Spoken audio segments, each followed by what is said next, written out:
Guys welcome back to our channel Diana Deepti. ఈరోజు video వచ్చేసంటే కొబ్బరి rice చాలా క్విక్గా, అలాగే ఆఫీసులు బాక్సులు వాటికి కూడా త్వరగా అయిపోయేది చూపించేస్తాను, వచ్చేసేయండి.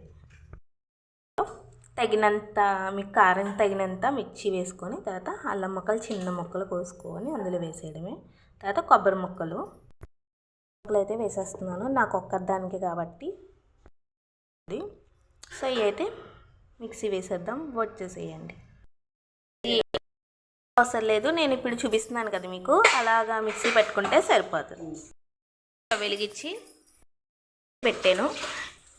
కొంతమంది అయితే నెయ్యి వేసుకుంటారు, నెయ్యి వేసుకున్న వాళ్ళు వేసుకొని, నేనైతే స్కిప్ చేసి అయితే ఆయిల్ అయితే వేస్తున్నాను, తగినంత ఆయిల్ అయితే వేసేస్తాను. మీకు తెలుసు కాబట్టి తాలింపు చూసేయండి ఒకసారి. తర్వాత కరివేపాకు, ఎండుమిరపకాయ వేగాలి. గాయస్ వేగింది, నేనైతే ఒకరికే చెప్తున్నాను కాబట్టి రైస్ వేసేస్తున్నాను. ఇప్పుడు వేసాను ఫ్రెండ్స్. ఇప్పుడైతే మనం మిక్సీ పెట్టాం కదా, అది కూడా వేసేస్తున్నాను, చూపిస్తాను. వేసాను. ఇప్పుడు తగినంత సాల్ట్ వేసుకుందాం. అయితే కొత్తిమీర వేసేసాను అనమాట, కలిపేసుకోవడమే.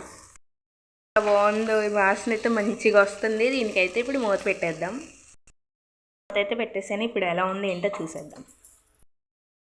దేవి చేస్తే, డయానా చేస్తే ఎక్కడైనా సూపర్ ఉంటుంది టేస్ట్ అయితే.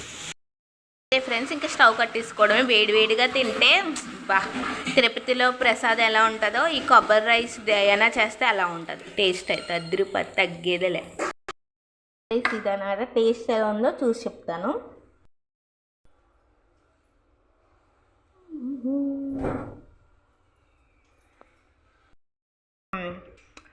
సూపర్ ఉంది గైస్, ట్రై చేయండి.